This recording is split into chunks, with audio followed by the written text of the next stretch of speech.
from the Central Region Office with information on how to change your leadership style and turn your ship around with Eric Acosta. And this is 2020.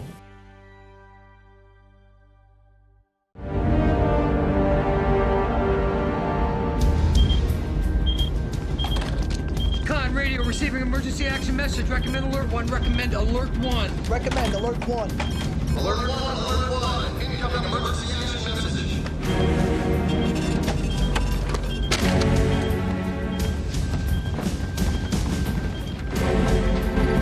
Captain, we have a properly formatted emergency action message from National Command Authority for strategic missile launch, Cap. I concur, sir. Get the authenticator.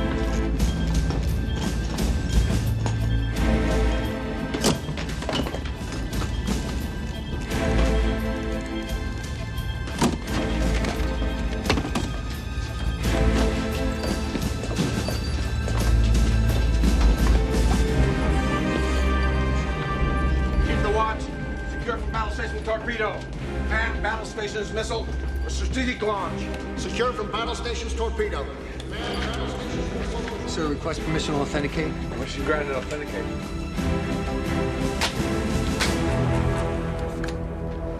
Bravo, Echo, Echo, Charlie, Alpha, Tango, Alpha. Bravo, Echo, Echo, Charlie, Alpha, Tango, Alpha. Message is authentic, sir. I concur, sir. I concur, sir. Message is authentic. Sir, your captain's missile key. Good morning.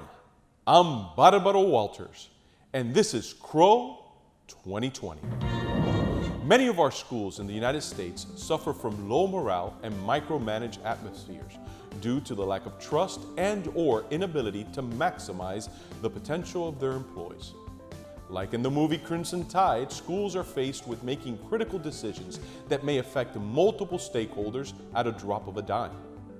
Crow 2020 has reached out to leadership experts across the nation to provide their input on professional practices that have helped improve the culture, morale, and performance of their schools, converting them into high-performing educational centers of excellence. We begin this segment by interviewing Professor Marino and Associates, who will provide one mechanism that can eliminate a huge barrier that many educational organizations face. Hey, did you see the email from Mrs. Martin? She's inviting us to attend Synergy. Synergy? You mean get synergized? What's the difference anyways? They're gonna do whatever they want. No, Why go? She just wants us to have a voice for our departments. Well, you know what? If she's gonna give us a voice, let's give it a try. I think it's a good idea. Good.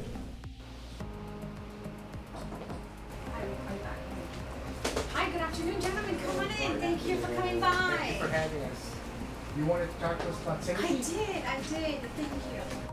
Thank you, gentlemen, for coming today. So I'm so glad you both decided to join us on our team for Synergy. It's always great to have multiple perspectives and voices when developing our school improvement plan.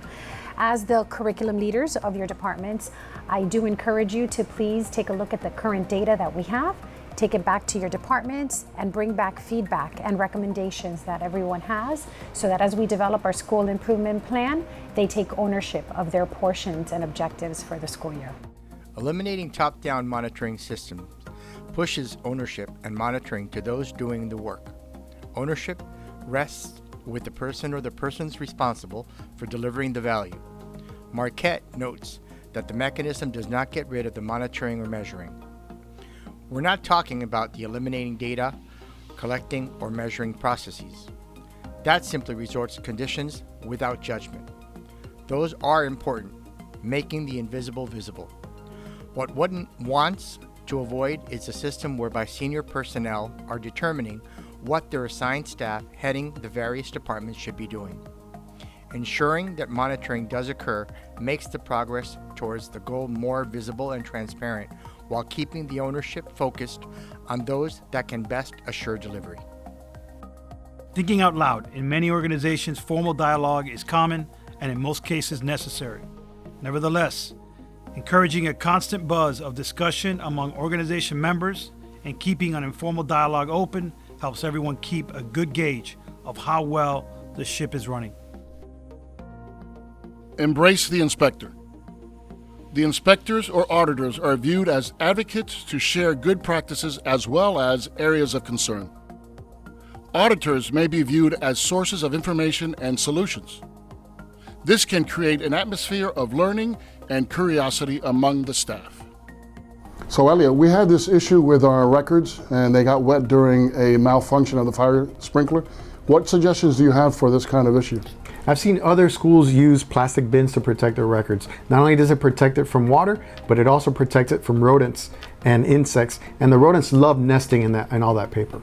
All right, I think that's a great idea. I think we're going to switch out all our storage boxes and go to plastic bins. Do we really have to buy these plastic bins? Yeah, I think that's a great suggestion.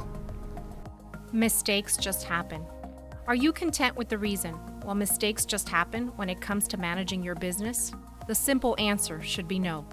Every organization and team must strive to find a way to be better by avoiding mistakes and defects to begin with. In this segment, the principal and the 6th grade teacher are meeting to discuss post-diagnostic results. The teacher's results reveal that students not only regressed, but were flagged. Upon discussing with the teacher the data findings, the teacher admitted that she finalized the assessment early, thus not allocating the appropriate time for the assessment. Deliberate thought takes aim at that act before thinking mentality. The concept of deliberate action disrupts that muscle memory. Deliberate action basically states that prior to taking any action, the operator will pause, vocalize, and/or gesture toward what he was about to do, and only after taking a deliberate pause, execute the activity. Deliberate action increases the engagement by making sure people think before doing. The process acts as a form of peer review that helps make everyone be more responsible for their actions. Deliberate action improves the resilience of the organization by improving decision-making capabilities.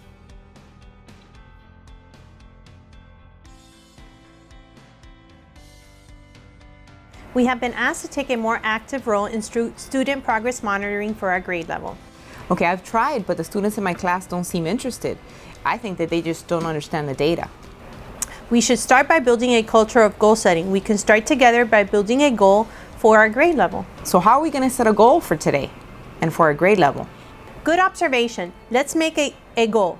How does, by the end of December, at least 60% of our students will demonstrate learning gains in reading? Of those, about 45% will be ELL students.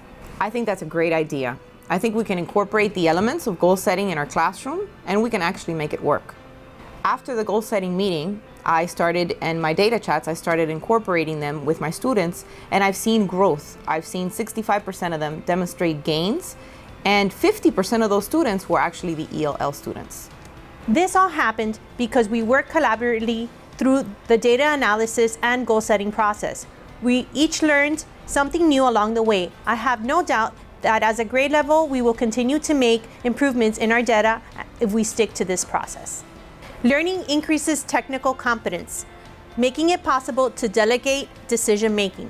Delegation increases engagement, motivation, and initiative, which is the holy grail of leadership. Getting there requires actively identifying and facilitating learning within an organization.